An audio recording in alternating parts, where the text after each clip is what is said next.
Roundup पर बात करेंगे एडिबल ऑयल्स की, क्योंकि यहाँ पर हमने मलेशिया में खास तौर से जो पाम तेल है उसकी कीमतें बढ़ते हुए देखी हैं।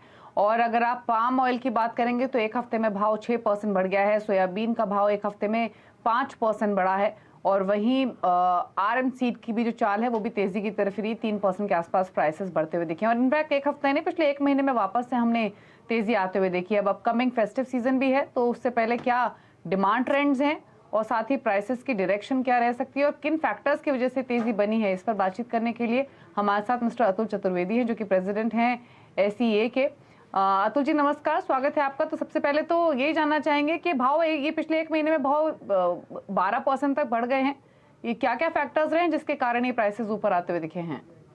नहीं देखिए, थोड़ा बहुत तो प्राइसेस इसलिए भी बढ़े थे क्योंकि ये पाम ऑयल का डिस्पैचेस इंडोनेशिया से थोड़ी तकलीफ में आ गई थी बिकॉज ऑफ कि जहाज नहीं मिल रहे थे।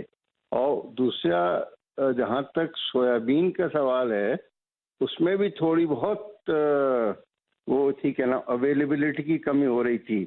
पर मैं समझता हूँ ये सब टेम्परेरी ब्लिप्स हैं। पर अब चूंकि सप्लाई चेन अब काफ़ी सुधर गई है, तो अगर जो दाम बढ़े हैं तो ये सब वापस रिट्रेस होंगे। अगर इस महीने का अपने आंकड़ा देखें, अगस्त महीने का, तो हम लोगों का अंदाज है कि 9 लाख टन के आसपास पाम ऑयल आएगा, 4-1 लाख टन के आसपास सोया और 2 से 2.5 लाख टन के आसपास सनफ्लावर ऑयल। तो इतनी जो अपनी जो अभी इन दिनों में तेल हिंदुस्तान में आ रहा था वो 10 से 11 लाख टन से ज़्यादा नहीं आ रहा था। इस महीने हो सकता है 15-1 लाख टन तेल आए। ये डेफिनेटली हिंदुस्तान के बरानों को प्रेशराइज करेगा। और अभी देखिए, जहाँ तक इंडोनेशिया का सवाल है, उनके यहाँ भी इतना ज़बरदस्त तेल का भरावा हो गया है कि उनके मिनिस्टर जो हैं, कंसर्न मिनिस्टर, वो भी हिंदुस्तान आए थे। उनने हम लोगों से सबसे मीटिंग भी की थी मंडे को कि किस तरह से हम लोग फैसिलिटेट करें एक्सपोर्ट्स को इंडोनेशिया से, जिससे कि सप्लाई चेन सुधरे। तो मैं समझता हूँ उन लोगों ने जो ड्यूटी जो बदलाव आना था 31 अगस्त के बाद, जो ड्यूटी बढ़नी थी उसको उन लोगों ने एक्सटेंड कर दिया है अक्टूबर तक। तो कोई भी लेवी नहीं लगाएंगे एक्सपोर्ट ड्यूटी वहाँ से, एक्सेप्ट जो $52 के आसपास जो है। तो उन लोग भी वो कर रहे हैं कि किसी तरह से उनके यहाँ से भी तेल की निकासी बढ़े और हिंदुस्तान की सप्लाई चेन सुधरे। और मैं समझता हूँ सप्लाई चेन हिंदुस्तान की काफ़ी हद तक सुधर चुकी है। तो अगर ये तेल के दाम बढ़े हैं तो ये शॉर्ट टर्म बढ़े हैं। ये अब जो तेजी थी उसको अंकुश तो लग चुका है। हाँ जी जी जी जी। इनफैक्ट आपने जो जिक्र किया, इंडोनेशियन ट्रेड मिनिस्टर की ओर से तो बयान भी आया था कि इंडिया का कमिटमेंट अभी भी बरकरार है 2.6 मिलियन टन इंपोर्ट करने का पाम ऑयल प्रोडक्ट्स को लेकर। तो यानी अतुल जी ये मान के चले कि भले ही फेस्टिव सीजन हो या फिर जो डिमांड तब बढ़ेगी उसको कैटर करने के लिए पर्याप्त सप्लाई रहेगी और इसीलिए शायद प्राइसेस ऊपर नहीं जाएंगे और हल्के ही हो सकते हैं। एब्सोल्युटली। इनफैक्ट कॉन्ट्रेरी टू हम लोगों का जो इम्प्रेशन है कि इस पीरियड में डिमांड बढ़ेगी, ऐसा ग्राउंड लेवल पे नहीं दिखाई दे रहा है कि बहुत ज़्यादा डिमांड कोई बढ़ रही हो। मैं आज ही चेक कर रहा था 2-3 कंपनियों से, उनका कहना ये है कि डिमांड जो पिछले 10-15 दिन पहले थी उसके मुकाबले आज की तारीख में डिमांड थोड़ी म्यूटेड हो गई है।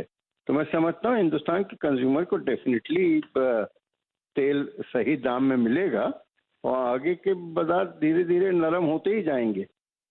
तो ये तेजी अब बरकरार रहना थोड़ा मुश्किल दिखाई देता है।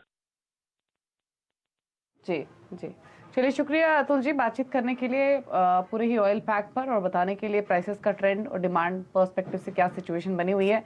अजय, अगर एग्री कमोडिटीज को देखें तो हमने जीरे में काफी तेजी का एक्शन पिछले 2 दिनों में बनते हुए देखा, रिकॉर्ड हाइज देखे। आज थोड़े से प्राइसेस हल्के हैं, लेकिन अगर पूरे बाकी पैक को देखें तो आज पूरा स्पाइसेस का पैक नरम है। टर्मरिक में थोड़ी बहुत बाइंग आपको देखने को मिल रही है। तो कुछ ट्रेड्स आपने आइडेंटिफाई किए हैं क्या एग्री स्पेस से? Very good morning Deepak ji. Definitely पूरे एग्री पैक की बात करें तो खास करके मसाला काफी लाइमलाइट में, जहाँ पे हम देख रहे हैं हल्दी में तो थोड़ी स्टेबिलिटी दिखाई दे रही है। तो आई थिंक हल्दी में कोई बड़ी हलचल नहीं है, 7100 से 7350 के बीच में ट्रेड करेगी। जीरे में in the line of expectation, because जो हमारा करंट ईयर रहना है उसमें खाली इंडिया के पास ही हम बोल सकते हैं स्टॉक रहेगा, जिसकी वजह से जीरे में ये बड़ी रैली आई है और आगे भी जाकर रैली अब कंटिन्यू रहेगा। बट इंपॉर्टेंट रहेगा सितंबर मंथ, बिकॉज अक्टूबर में सोइंग होती है और ऊंचे भाव को देखकर इस बार सोइंग अच्छी रहनी है। तो आई थिंक एक प्रॉफिट बुकिंग जरूर बनता है जीरे में, जो 25,800 के करीब बनता है। प्राइजेस में एक पुल बैक एक्सपेक्टेड है। वहीं धनिया में हमने ऑलरेडी एक पुल बैक आना चालू हो चुका है। तो आई थिंक एक शॉर्ट टर्म पुल बैक हम जीरे में और धनिया में दोनों में देख पाएंगे, जहां धनिया हमें लगता है कि करीबन 10,800 का लेवल फिर से दिखा देगा। गवार कॉम्प्लेक्स के अंदर हमने एक साइडवे प्राइस मोमेंटम देखा। एज ऑफ नाउ कोई बड़े ट्रिगर नहीं है जिसकी वजह से बाइंग की जाए। टेक्निकली थोड़ा बहुत 100-150 पॉइंट ऊपर नीचे, बट कैस्टर पे नजर रखिए क्योंकि कैस्टर में हमने काफी अच्छी रैली अब देखी। बट जिस ढंग से चाइना में फिर से एक हम बोल सकते हैं हीट वेव की वजह से जो इकोनॉमी हैम्पर होना चालू हो चुकी है, उसका कहीं ना कहीं एक नेगेटिव असर हम कैस्टर पे पड़ते हुए दिखेंगे। स्विंग प्रोग्रेस भी अच्छी होते हुए दिखाई दे रही है। तो कैस्टर में मुझे लगता है 75, 40, 50 के करीब सेल करके चलना चाहिए, जो 7400 तक के लेवल दिखा सकता है। ठीक है, चलिए, तो ये सजेशंस आपको दिए गए हैं, ये कुछ ट्रेडिंग अपॉर्चुनिटीज जो अजय ने आपको रेकमेंड की।